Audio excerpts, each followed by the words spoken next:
Wednesday. It's great to see you again. You're all with all your smiling faces. It's just a wonderful day.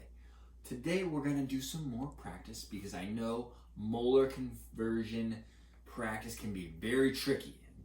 Navigating through the stoichiometry roadmap is definitely a headache sometimes. So we're going to practice some more today.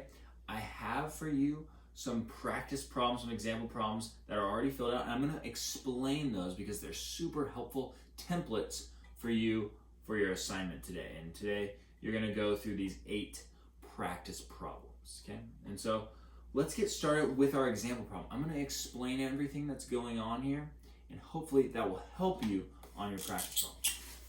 So, for the first one, this is a mole to mass conversion.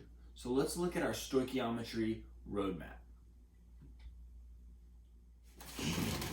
On our stoichiometry roadmap, we're going to convert from moles to mass. So we have moles here and we have mass here. What we need to do to be able to convert between these two values, we need the molar mass. And we calculate that by looking at the periodic table. So let's look at this first problem. It says we're going to need to start with what they give us, and that's 45.2 grams of gold.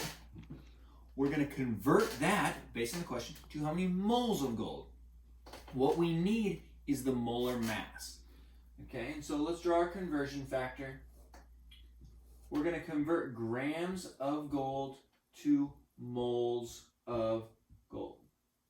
The numerical relationship is the molar mass, and we have it calculated right there, 196.97 grams to 1 mole. So we're converting from the mass to moles, and we're using our molar mass.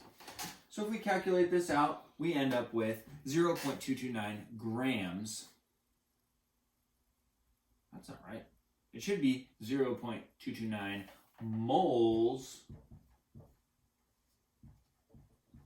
of gold, right? 0.22, that makes sense. We have a little bit of gold. It's not as much as the mass of 1 mole. So we have less than 1 mole of gold. Perfect. Okay, so let's look at the second question. This is a mole to particle conversion. So we've gone from mass to moles, or from mass to moles, same thing. And we're going to go to the particles, or how many particles do we have of this compound? In this example, we're going to start with 11 moles of sodium chloride.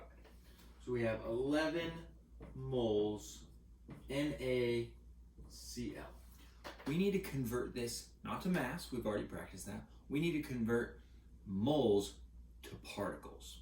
So the way that we do this is we're going to do a conversion factor with moles on the bottom, and I'm just writing number for particles.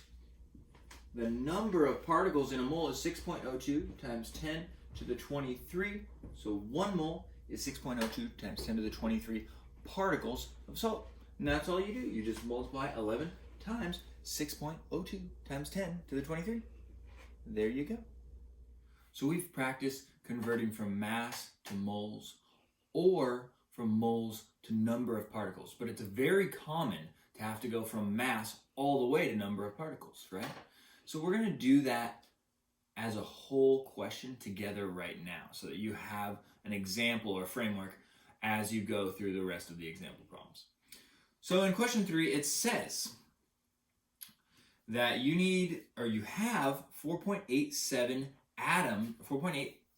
times 10 to the 21 atoms of nickel, but you need to convert it to grams of nickel. Okay, well, let's just write what we have given, which is 4.87 times 10 to the 21 particles of nickel, or atoms of nickel. We're going to convert the number of particles to moles of nickel. And the way that we do that is we put number of particles on the bottom and moles on the top. And we know that there's 6.02 times 10 to the 23 number of nickel atoms in 1 mole of nickel.